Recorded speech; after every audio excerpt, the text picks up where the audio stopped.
একজন দুর্বল পুরুষ কখনোই শক্তিশালী নারীর সঙ্গে কিভাবে আচরণ করতে হয় তা জানে না। একজন শক্তিশালী নারী কঠিন নয়, সে কেবল সরাসরি কথা বলে। সে অহংকারী নয়, বরং সত্যভাষী।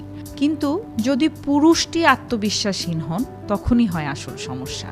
মানসিকভাবে অপরিপক্ক বা নিজের ভেতরেই দ্বন্দ্বে ভোগে, তাহলে সেই নারীর স্পষ্টতা তার কাছে আশীর্বাদ নয়, বরং হুমকি মনে হবে। সে যখন নিজের মনের কথা বলে, তখন সেই পুরুষ চমকে ওঠে। যখন সে সম্পর্কের বিষয়ে স্পষ্টতা চায়, তখন তাকে বলা হয় তুমি বেশি চাও। সে যখন সীমারেখা তৈরি করে, তখন বলা হয় সে বড্ড নিয়ন্ত্রণ করতে চায়। সে যখন সম্পর্ককে উন্নত করতে চ্যালেঞ্জ করে, তখন বলা হয় বদলে দিতে চাইছে। অথচ আসল কথা হলো, একজন দুর্বল পুরুষ জানে এই নারী তাকে ঠিকই চিনে ফেলেছে। তার মোহময় আচরণ এখানে আর চলে না। খালি কথা বলে তাকে স্পষ্ট করা যায় না, আর সামান্য মনোযোগ দিয়ে তাকে চুপ করানো যায় না। তাহলে তখন সে কি করে? সে দোষ চাপায় নারীর ওপর।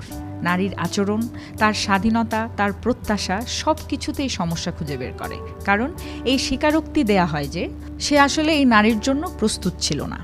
তার ইগোর পক্ষে কঠিন। তার সাহস ছিল না এই নারীর আত্মসম্মান ধরে রাখতে। কারণ শক্তিশালী নারী কখনো কারো পেছনে ছোটে না, অনুনয় করে না, কিংবা নিজেকে ক্ষুদ্র করে তুলে ধরে না, শুধু এজন্যই যে কেউ তাকে হজম করতে পারবে।